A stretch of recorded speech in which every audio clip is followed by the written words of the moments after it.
اعوذ باللہ من الشیطان الرجیم بسم اللہ الرحمن الرحیم۔ تمام سننے والوں کو السلام علیکم ورحمۃ اللہ وبرکاتہ۔ محترم سامعین، جہاں دنیا ترقی کر رہی ہے، دنیا والے بھی ترقی کر رہے ہیں۔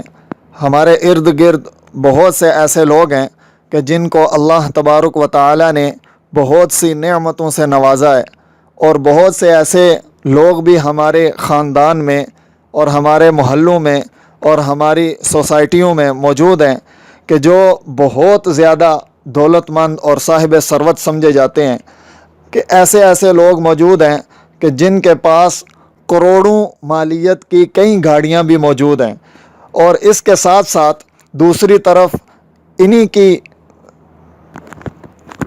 جڑیں کاٹنے کے لیے، ان سے نفرت کا اظہار کرنے کے لیے انہی کے قریب میں بہت سے ایسے لوگ بھی موجود ہوتے ہیں جو ان امراء سے، ان مالداروں سے بہت زیادہ بغض رکھتے ہیں، حسد رکھتے ہیں، کہ ان کی سوچ یہ ہوتی ہے کہ جو نعمتیں، جو دولت اس بندے کے پاس ہے وہ کسی طریقے سے مجھے بھی حاصل ہو جائے۔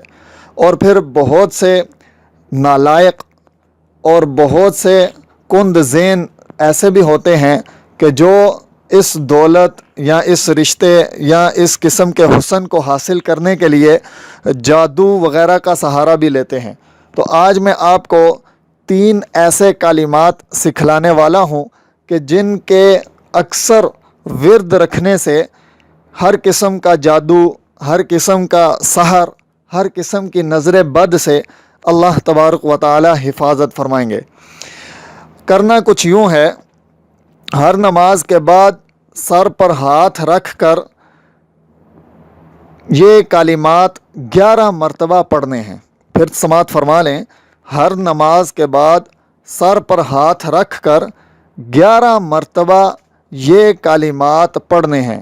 کلمات یہ ہیں: یا رقیب، یا حافظ، یا حفیظ۔ پھر سماعت فرما لیں، ہر نماز کے بعد سر پر ہاتھ رکھ کر 11 مرتبہ یہ الفاظ دہرائیں: یا رقیب، یا حافظ، یا حفیظ۔ 11 مرتبہ پڑھنے کے بعد خود پر دم کر لیں۔